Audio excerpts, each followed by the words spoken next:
भगवान वेंकटेश जी के सभी भक्तों को प्रसाद स्वरूप ये कथा समर्पित है। कृपया इसका ध्यान एवं श्रवण अवश्य करें, कथा का आनंद लें। हो सके तो भगवान वेंकटेश के प्रसाद स्वरूप इस कथा को सभी भक्तों को शेयर करें, पुण्य कमाएं। भक्तों, ऐसा अवसर सबको प्राप्त नहीं होता, इसलिए इस अवसर का लाभ उठाएं और भगवान श्री वेंकटेश जी के दरबार में हाजिरी लगाएं। तो चलिए कथा शुरू। ये लौकिक दिव्य चमत्कारी घटना 1979 नवंबर माह की है। 1979 में तिरुपति क्षेत्र में भयंकर सूखा पड़ा था। दक्षिण पूर्व का मानसून पूरी तरह विफल हो गया था। तिरुपति में जल आपूर्ति का एकमात्र स्रोत है, वह लगभग सूख चुका था। आसपास के स्थित कुएं भी लगभग सूख चुके थे। तिरुपति ट्रस्ट के लोग जो ट्रस्टी थे वे बड़े भारी तनाव में थे। ट्रस्ट अधिकारियों की अपेक्षा थी कि सितंबर अक्टूबर की चक्रवाती हवाओं से थोड़ी बहुत वर्षा हो जाएगी, किंतु नवंबर महीना आ चुका था पर बारिश नहीं हुई। लगभग एक महीने का पानी बचा था। मौसम विभाग से भी स्पष्ट कह दिया वर्षा की कोई संभावना नहीं है। उस समय जो सरकारें थी उनको अपने हाथ खड़े कर दिए। मंदिर के ट्रस्ट के सामने मंदिर में दर्शन बंद करने के अतिरिक्त अन्य कोई विकल्प नहीं बचा था। दर्शन और पूजन अनिश्चितकाल के लिए बंद कर देना, ये उस समय बहुत बड़ी समस्या आ गई थी। मंदिर के ट्रस्टियों की आत्मा स्वयं को धिक्कार कर रही थी कि कैसे हम श्रद्धालुओं को ये कह पाएंगे कि जल के अभाव के कारण देवस्थान में देव दर्शन प्रतिबंधित कर दिए गए हैं। परंतु दर्शन बंद करने के अतिरिक्त कोई मार्ग शेष नहीं बचा था। विधर्मियों और मूर्ति पूजन के विरोधियों का आनंद अपने चरम पर था। नास्तिक लोग मारे खुशी के झूम रहे थे। अखबारों में खबरें आ रही थी कि जो भगवान अपने तीर्थ में जल आपूर्ति की व्यवस्था नहीं कर सकते वो क्या कृपा करेंगे। सनातन धर्मियों को खुलेआम अंधविश्वास तथा सनातन धर्म को अंधविश्वास ऐसा कहा जा रहा था। श्रद्धालु और धर्मानियों की आत्मा रो रही थी। उनके जो आंसू थे वे थम नहीं रहे थे। कुछ दिन और बीत गए परंतु जल की पूर्ति की कोई व्यवस्था नहीं दिख रही थी। इस विकट परिस्थितियों में जो मंदिर के ट्रस्टी बहुत चिंतित थे, तब भगवान वेंकटेश की माया से उन्हें अचानक बुद्धि आई। उन्होंने वेदों शास्त्रों के दुरंत विद्वान और तिरुपति ट्रस्ट के महान सलाहकार 90 वर्षीय श्री अपुली गणपति शास्त्री जी महाराज से संपर्क किया। ट्रस्टियों ने श्री महाराज जी से पूछा कि क्या वेदों और शास्त्रों में इस गंभीर समस्या का कोई उपाय नहीं है। तब श्री महाराज जी ने उत्तर दिया कि वेदों और शास्त्रों में इस लोक तथा अलौकिक समस्याओं का निदान है। श्री महाराज जी ने ट्रस्टियों को वरुण जप करने का परामर्श किया। कहा कि इससे आप लोगों की मनोकामना अवश्य पूरी होगी। श्री महाराज जी ने ट्रस्टियों को बताया कि पूर्ण संपूर्ण श्रद्धा और विश्वास से यानी अनुष्ठान किया जाए तभी अनुष्ठान फलीभूत होता है, अन्यथा नहीं। श्रद्धा में एक पैसे भर की कमी पूरे अनुष्ठान को विफल कर देगी। ट्रस्टियों ने वरुण जाप करने का निर्णय ले लिया और दूर दूर से विद्वानों को निमंत्रण भेजा गया।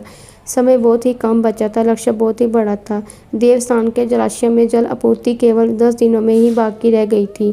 नवंबर को जब का मुहूर्त निकला, भगवान भी अपने भक्तों के द्रव्य की परीक्षा लेते हैं। अचानक बड़ी भारी समस्या ने ट्रस्टियों को घेर लिया। जिन लोगों को निमंत्रण भेजा गया था उनमें से एक अधिकारी लोगों ने आने में असमर्थता व्यस्त कर दी, क्योंकि किसी का स्वास्थ्य खराब हो गया था तो किसी के घर मृत्यु हो गई थी। किसी को कुछ तो किसी को कुछ अचानक समस्या आ गई। वरुण जाप लगभग असंभव हो गया।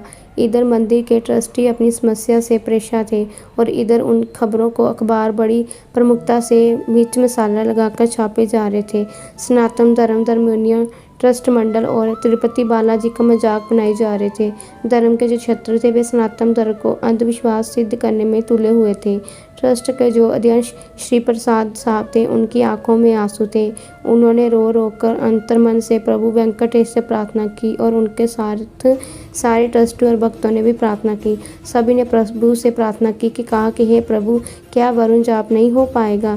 क्या मंदिर के दर्शन बंद हो जाएंगे? हे प्रभु, सदियों से चलती ये परंपरा लुप्त हो जाएगी। नवंबर के महीने में रात्रि विश्राम के लिए मंदिर के पट बंद हो चुके थे। मंदिर में कोई नहीं था। सभी चिंतित भक्तगण अपने अपने घरों में रो रो कर प्रभु से प्रार्थना कर रहे थे। तभी रात्रि में लगभग 1 बजे पूर्ण तिरुमल पर्वत पर एक घंटा नाद गुजरा, मानो प्रभु सबको कह रहे हो चिंता मत करो, मैं तुम्हारे साथ हूँ। दूसरे दिन सुबह से ही वरुण जाप हेतु सारी प्रतिकूलताएं अनुकूलताएं में बदलने लगी। जिन विद्वानों ने आने से असमंजसता व्यक्त की थी, उनकी उपस्थिति के समाचार आने लग गए। 8 नवंबर का मुहूर्त निर्धारित कर लिया गया। जो विद्वान अनुष्ठान से मुंह फेर रहे थे, वे पूरी शक्ति के साथ अनुष्ठान में आ डटे। वरुण जाप 3 दिन तक चलने वाली कठिन वैदिक प्रक्रिया है। ये परम कठिन प्रक्रिया कल लगभग 3 बजे आरंभ हो जाती। इसमें कुछ विद्वानों को तो घंटों छाती तक पुष्करणी सरोवर में खड़े रहकर मंत्र जाप करने थे। कुछ भगवान के अर्चा विग्रहों का अभिषेक करते थे, कुछ यज्ञ और होम करते थे और कुछ वेद पाठ करते थे।